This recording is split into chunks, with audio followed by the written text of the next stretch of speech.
also have this concept of biblical manhood and womanhood. They take the whole idea of specific roles for each man and woman to be way too literal.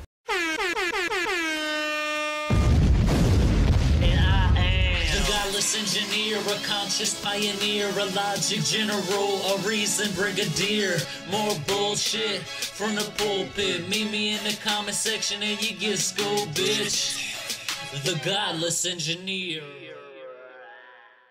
They say that a man ordained by God has a certain set of things that he has to do, and the same thing for a woman. But for a man, it's shit like protecting his family, supporting his family, providing for his family. And then for women, it's of course taking care of children, having children, fucking the man, and just pretty much being a servant to the man. That is what God has ordained for women. But God loves women, right? Not in the Quiverfull movement. He fucking hates them bitches. They even go as far as to describe the women in the Quiverfull movement as helpmeets. Can you believe that? Like, they describe them as the help, but yet they're complacent in this shit. I don't understand it. They also have this idea of being debt-free and free of government subsidies. Oftentimes, if they really adhere to this, then they end up living in really shitty housing conditions, living out in the rural suburbs of where the fuck ever. The women have to run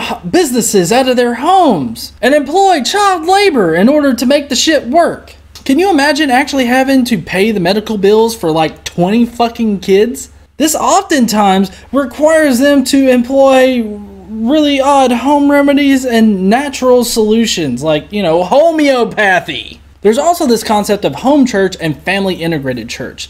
That means that these families congregate together and they create an echo chamber of their own thoughts, of course, and you know, they help each other out with raising them up in the church. This means that the children, you know, they learn alongside the adults and they build these intimate relationships with the adults. If you're not seeing the irony in this fucking thing with Josh Duggar being oh so fucking touchy with the young kids, then irony just escapes you. Because their own religion has this worked into it where they build these intimate relationships with younger kids. And yet, they're surprised when a pedophile pokes his head out and fucks their kids. But, of course, you know, gay folks, they're the ones that are the real threats to children, right? There's also this idea of modesty in the Quiverfull movement. And basically with the modesty aspect, they blame the girls for how they dress, causing bad thoughts in another guy's head. Many women to do this modesty thing will actually wear head coverings.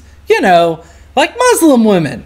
So, you know what? I have to say, shame on those little girls that caused Josh Duggar to have impure thoughts. It's all the girls' fault. Am I right?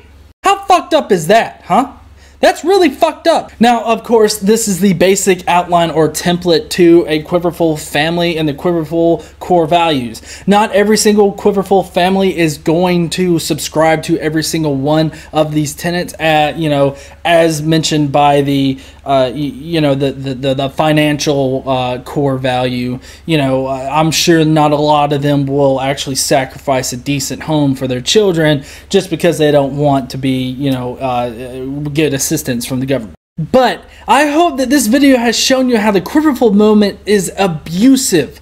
They blame women for causing impure thoughts in men, and that would lead to blaming the women for any kind of sexual violence due to their clothing.